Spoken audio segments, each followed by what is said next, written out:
All right, we got a question here on Reddit for some conditional formatting. So someone has a table that is getting filled in automatically from a Power Automate flow here, and they have a column that has a date field, and they want rows in that table to be highlighted if the date is anywhere in the 1st to the 10th of the current month, and then if it's not, highlight the row red otherwise. So let's take a look at that. I threw in a couple tables here, kind of two possibilities of what that table would look like. They either have the date column here in the left, or they have it there in the middle column, or really anywhere else. Just want to point out two different places that the date column could be. The first thing that you should start with is get a formula that will either return true or false based on your condition. So let's do that first. We don't need to use the if formula, we just need to do some logical arguments here, and we're going to start with and to satisfy two conditions to say the date is greater than equal to the 1st of the month and less than equal to the 10th of the current month.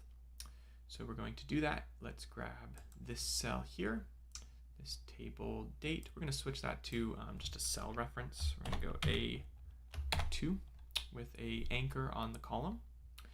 And we're going to say A2 is greater than equal to, we want the current month, the first day of the month. So we're going to use this date function.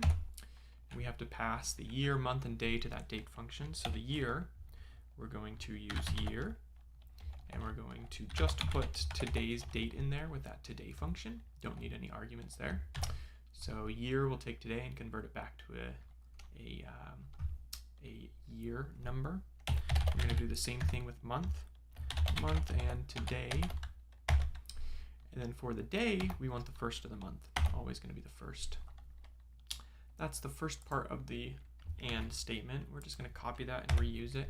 I'm going to paste that right in here, and we're going to say that also needs to be less than equal to same year, same month, but the 10th there.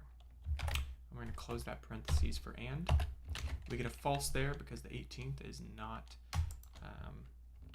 within that 10th to the, or 1st to the 10th, but 8.1 and 8.2 are, 8.20 is not, so this is working as intended. Let's go ahead and grab that formula, and now we'll throw this in some conditional formatting.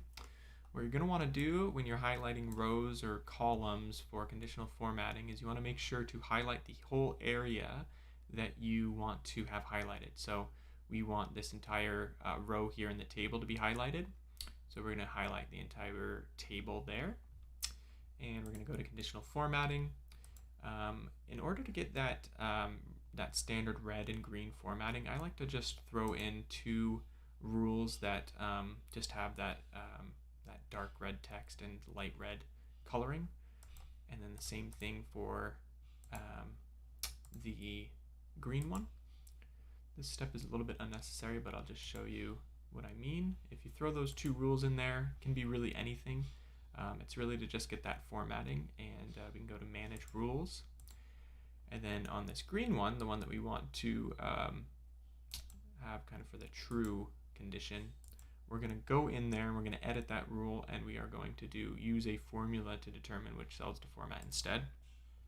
Paste in the formula that we just grabbed. And that looks good. And then same thing on the red one.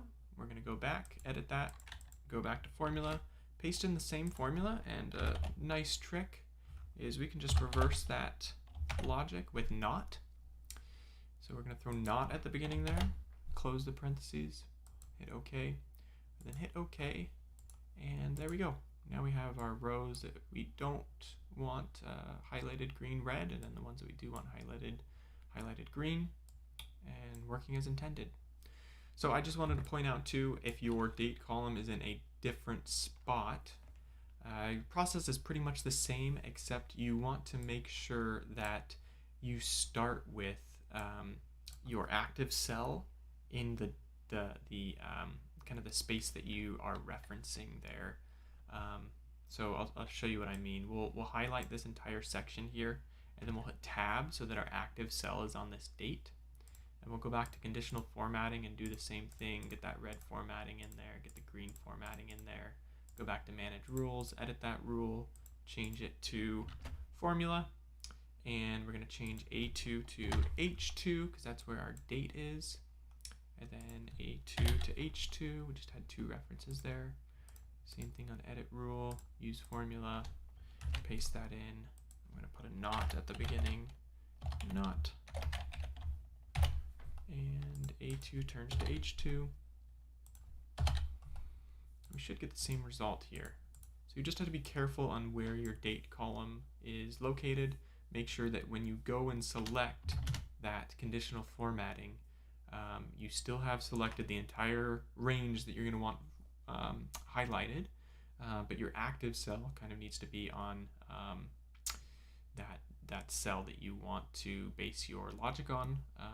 That's kind of the easiest way to, most foolproof way to make sure that your formatting works